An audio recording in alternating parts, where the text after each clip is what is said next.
Orang yang usianya berkah, ibu pernah dengar doa, ya Allah berkahi umurku kan? Bukan ajal. Ajal dengan umur itu beda. Apa artinya ajal? Ya. Nah, waktu kita terbatas. Kita ambil ilmu sahabat saja dengan cepat. Kalau belum tahu, katakan wallahu a'lam. Baik. Apa artinya ajal? Ya. Mau dapat ajal? Pasti. Udah kenceng diralatnya? Pasti. Baik, pasti. Baik. Ajal itu pada mulanya, pada asalnya, itu yang kita sebut dengan usia. Batas kehidupan. Ajal itu batas kehidupan. Jadi usia itu kalau dibawa ke bahasa Qur'annya atau bahkan bahasa Arab standar, itu asalnya namanya ajal. Setiap kita itu kan ada ajalnya, ada batas usianya. Dalilnya coba diambil satu saja, Quran surah ke-7 ayat 34 misal. Ya, Quran surah ke-7 Al-A'raf ayat 34. Walikulli ummatin ajal. Fa idza jaa ajaluhum la yastakhiruna sa'atan wa la yastaqdimun. Setiap umat, bukan satu dua orang saja. Semua yang menjalani kehidupan di bumi itu punya batas usia. Kenapa ditekankan kata ajalnya? Untuk memberi kesan bahwa kehidupan di dunia ini tidak abadi. Penting dicatat itu, Bu, ya. Kehidupan di sini tidak abadi, akan ditinggalkan. Karena itulah ketika ditinggalkan, diumumkan kan, telah meninggal dunia. Nah, artinya ajal telah tiba. Baik, sampai di sini bisa dipahami. Nah, itu tidak hanya kita paham, tapi tanamkan dalam jiwa. Di sini tidak abadi, akan pindah ke tempat lain. Nah, pertanyaannya, ketika pindah ke tempat lain itu meninggalkan jejak yang baik tidak di dunia. Ibu kan keluar dari sini, setidaknya baru keluar sudah dibincangkan kan? Masya Allah, jamaahnya rapi, tertib, nggak ada sampah ketika selesai kajian. Kemudian jamaah-jamaah yang sekarang ngaji tenang, tidak ada yang ngobrol, itu kan? Nah, itu jejak kebaikan yang ditinggalkan. Karena itulah sebelum meninggalkan dunia ini, selain mencari bekal ke tempat baru, kita diberikan bimbingan oleh Allah dan Rasul untuk meninggalkan kenangan-kenangan yang baik, yang kalau diikuti jadi pahala, Bu. Jadi itulah indahnya dalam Islam. Datang baik-baik, pulang pun baik. Karena itu saat datang kan disambut senyuman kan. Ini kan kejadian luar biasa sebagai isyarat. Bayi lahir, bayinya nangis, kok bisa orang yang menyambut senyum? Ya, ada nggak ketika bayinya lahir misalnya yang lain ada yang menertawakan, yang meledek, mencela, rata-rata senyum. Tapi ketika meninggalkan dibalik, kita yang tersenyum, orang yang menangis.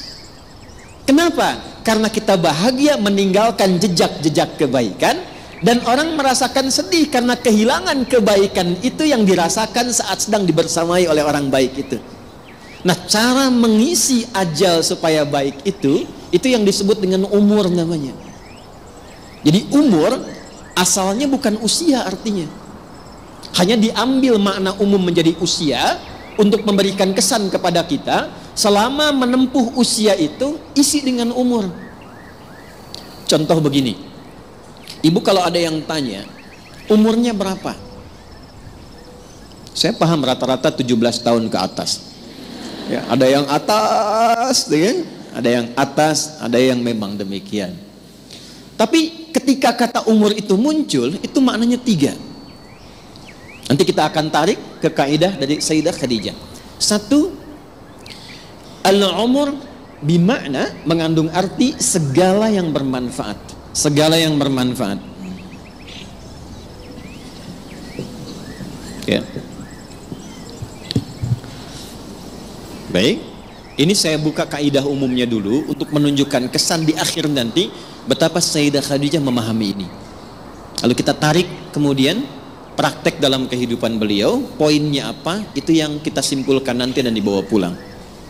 Singkatnya, selama hidup, kalau ingin dikenang, punya nilai kebaikan bahkan sampai masuk ke alam kuburnya, tapi nama dan kisahnya tetap harum, maka buatlah dan rencanakan semua aktivitas yang punya nilai manfaat. Melihatlah dengan yang baik saja. Bila yang dilihat tidak bermanfaat, tak harus dilihat. Berbicara yang mengandung manfaat. Bila yang akan disampaikan sekiranya tidak bermanfaat, bahkan cenderung menyakiti, maka abaikan sampai ke ujung kaki. Sayyidah Khadijah radhiyallahu taala anha, saat masih ingat kita bahas sebelum beliau menikah dengan Nabi, itu memegang teguh asas yang pertama ini. Tidak pernah bicara kecuali yang bermanfaat. Tidak pernah berkegiatan bahkan dengan kawan-kawannya kecuali yang mengandung manfaat. Bahkan beliau itu punya teman-teman untuk berkumpul, Bu. Punya kalangan berkumpul. Ya seperti para ibu lazimnya sekarang, pasti kan punya teman ya. Di pengajian, bertetangga, kadang-kadang kumpul untuk arisan, kadang-kadang kumpul untuk kegiatan tertentu. Sayyidah Khadijah punya. Tapi yang paling luar biasa, semua teman-teman Sayyidah Khadijah ini ketika berkumpul itu mendapatkan kemuliaan sifat dari beliau, sehingga viral di kalangan wanita-wanita Arab pada masa itu bahwa kalau ingin melihat perempuan yang bermanfaat, inilah lihat kelompoknya Sayyidah Khadijah. Dan jangan kira kita samakan dengan era sekarang, tidak. Ibu jangan lupa, dulu itu jahiliyah, di mana perempuan itu pada umumnya itu menampilkan dirinya supaya mendapatkan ketertarikan dari para lelaki. Disebut dengan tabarruj namanya. Kalau pakai emas itu nggak tanggung-tanggung, misalnya 1,5 kilo tempel di kaki kanan dan kiri, supaya kalau jalan bunyi cek gitu kan, ada yang lihat. Pakai pakaian terbuka ya. Jadi kalau dilihat kondisi sosial pada masa itu, secara antropologisnya, secara budayanya, itu rata-rata perempuan, mohon maaf sekali, memang sangat terbuka keadaannya dan kurang menjaga diri. Tapi kalau sudah melihat Sayyidah Khadijah dan teman-teman beliau, itu semua hormat.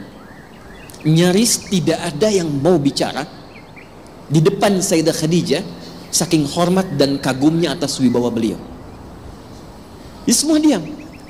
Dan saat ada orang yang usil pun pada Sayyidah Khadijah, itu teman-temannya, ini sebelum menikah dengan Nabi, itu teman-teman sekitarannya itu langsung melindunginya.